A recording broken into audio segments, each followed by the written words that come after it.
رانيا يوسف قالت انه هي من بعد طلاقك صارت الصف الاول اليوم، من الصف الاول على الساحه. من حقها تقول اي حاجه، من حقها تقول اي حاجه ويا رب تبقى من نجوم الصف الاول. انا اتمنى انها تبقى من نجوم الصف الاول. ايه المناسبه ده؟ امتى قالت الكلام ده؟ انا مش فاهم. تصريح معنا بفوشيا حكت انه بعد انفصالها صارت من الصف الاول. يعني انا اللي كنت واقف في طريق طيب خلاص، ربنا يوفقها دلوقتي ويوفقها ويخليها من نجوم الصف الاول، ان شاء الله تبقى من نجوم الصف الاول. هي لسه لسه ما صار. لا لا، نجوم الصف الاول ده موضوع كبير قوي، يعني زي منى زكي، زي ناس كتير، ياسمين عبد العزيز، زي هند صبري، زي الناس ده هي نجوم الصف الاول في السينما يعني. لكن ربنا يوفقها ويخليها نجوم صف اول.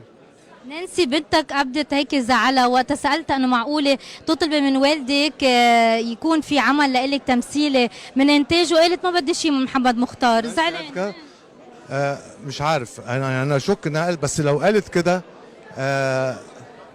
يبقى انا بلوم مامتها في حاجه، انها لو في حاجه ان مشتاقين انا ومامتها ام البنات يعني ما تستعملش نانسي لحاجه زي كده.